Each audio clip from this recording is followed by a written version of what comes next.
Hi, welcome back to my channel. It has been a minute since I talked to you guys, since I've been on here. You probably was like, she's not coming back. But I am here. It's just, life and work, it's very hard to find, a moment to just sit and film something.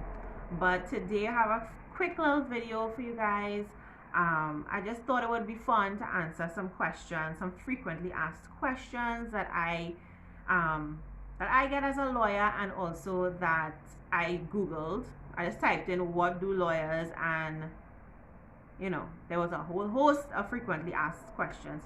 So I thought it would be good to just sit down and clear some of that up for you guys. So let's get into it. The first question was, what do lawyers do? Well, lawyers do what you need them to do depending on why you approached a lawyer in the first place. If you're having a court matter, they're there to advocate on your behalf, to seek your best interests in terms of the law. Basically, that's what lawyers do. We seek your best interests within the parameters of the law in terms of what you need. So we will, if we have to appear in court on your behalf, we're going to try to make the argument in your favor, or as favorably for you as legally can happen. And it's very simple if you put it that way. So to sum it up neatly, we seek your best interests within the parameters of the law. The next question was, what do lawyers wear to court? I think this depends on which country, which jurisdiction you are practicing law in, and what you are there for on a given day. Because if you're just going to court for maybe case management, or to make a first appearance, or to apply to the court for something, you're going to wear what you wear on a daily basis. You're going to wear a suit, whether it be a skirt suit, a dress suit, or a pantsuit.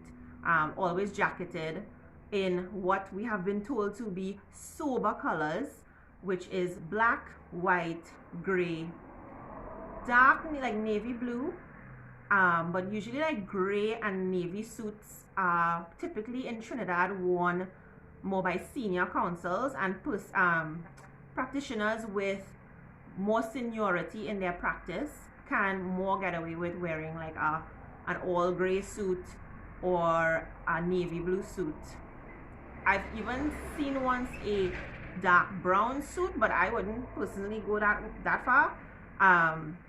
And you typically see most lawyers just stick into black with a white shirt or a gray shirt.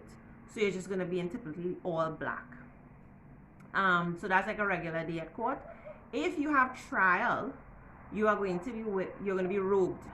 If you work as a lawyer in any usually Commonwealth jurisdictions, of course England, that's where we got that robed attire from. If you're working in the US, they're not robed, they just wear suits.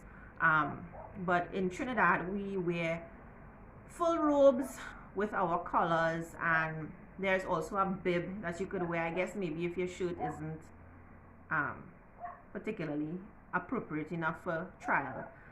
So I'll try to insert a picture here. I think I will just insert my picture from my bar call, and what you wear for bar call is what you'll typically wear for trial. So I'll try to pop that picture up here now. And yeah, we don't wear powdered wigs anymore, but that used to be a thing of the past. I did remember going to England once and walking outside of the court, and I saw this solicitor in the full robes and a wig, and I was like, oh my gosh, if I had to wear a wig, how funny would that be?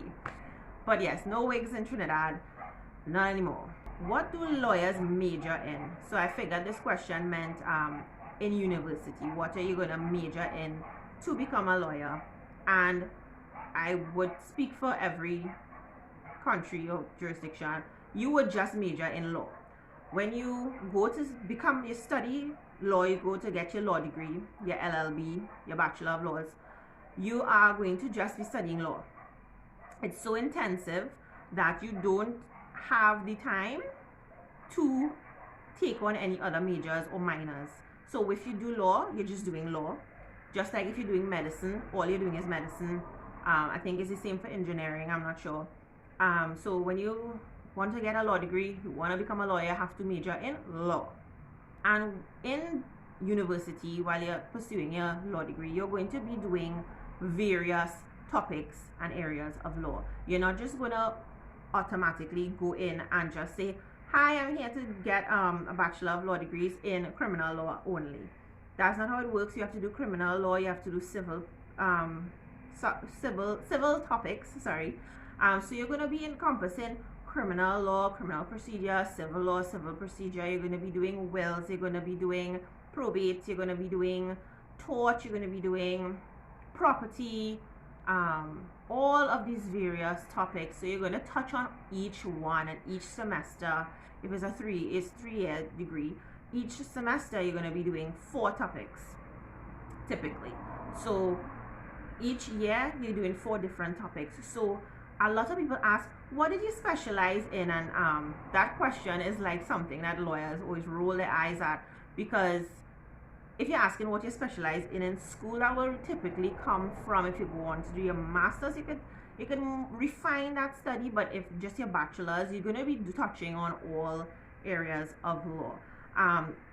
Typically specialization comes from, like I said, either your master's or your practice, where you have decided to hone your skills in terms of practice. So a lot of lawyers say, well, I just want to do criminal law, and that's where they put the time, the effort, and the skills into developing that focus.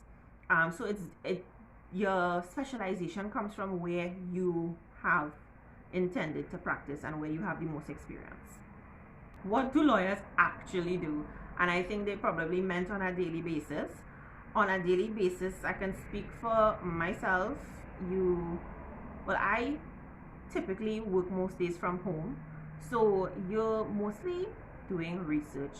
A lot of people think that you become a lawyer and most of your days is filled running into court like on TV and objecting and making a big scene in court, but that's not how it actually is in practice. You do a lot of research. Like 90% of what you are doing is research based, and making sure that you putting together the best argument with the best precedent, and meaning the best decided case law in your client's favor, and also trying to combat what the opposing side is most likely going to come with to negate your argument. So what you're doing most days is research and drafting and putting together your cases in that sense. A lot of administrative stuff, a lot of answering emails, a lot of calls, a lot of meetings. So that's what we actually do on a day-to-day basis. And you will obviously have court time, but I think like court time takes up like only 5% of your practice, especially your day-to-day life. So yeah, it's not going to be exciting. It's not going to be like Suits. It's going to be a lot like you're sitting down at your desk, staying into your laptop and reading lots of books and researching and reading until they're going a little crazy. And finally, what do lawyers say in court? Well, this again depends on why you're there, but let me give a generality of what is said every single day in court. In Trinidad, it depends on which court you are attending. If you are in a magistrate's court, you will be seeing, obviously, you'll be before a magistrate. When you enter the courtroom, all lawyers bow to the magistrate. Same with high court, if you're sitting before a judge. But if you're in a magistrate's court, you come in, you sit by the bar, you sit at the the section where lawyers sit is called the bar. And when it's your turn, you stand up, you address the magistrate, you say, good morning or good afternoon. If it pleases the court, my name is, you say your full name, and you say, I appear on behalf of either the claimant or the defendant, and you point to your client and say that they are before the court this morning. You will, before you address the magistrate, you will have to say, my worship or your worship. you will address a magistrate as your worship. So you will say, your worship, if it pleases the court, I would like to, whatever, bring an application for this, or I would like to request this. And so that is how you speak in magistrate's court. If you are in high court before a judge, same thing, you walk in, you bow as a sign of respect, and you again sit at the bar. When your case is called, same thing. Good morning, good afternoon, if it pleases the court. My name is, and insert your full name. I represent who you represent, and that day in court this morning. But the difference is when you are addressing the judge, you will say my lord or my lady, depending. So if it's a male judge, my lord. If it's a female judge, my lady. And you address them as such. And that is some of the things you will hear in court every day. Of course, all the other things you say in court will depend on what is at hand. And I hope that these answers cleared up some of the frequently asked questions that people have about lawyers. Also, a lot of people have a lot of misconceptions about lawyers. So if you all have any more questions or any misconceptions you want cleared up about lawyers, you can leave it in the comments below. Let me know how you thought this video was, if it was informative, if you were shocked by anything, if you were confused by anything. You can always hit me up in the comments and I'll reply. Again, thank you for being here and returning and being a subscriber. I have so many more subscribers than I had last time I was here, and I'm so glad for each and every one of you. I hope you have a wonderful and safe day, and I will catch you guys in the next video, which I do not know when it's going to be, but I will try for it to be very soon. And bye.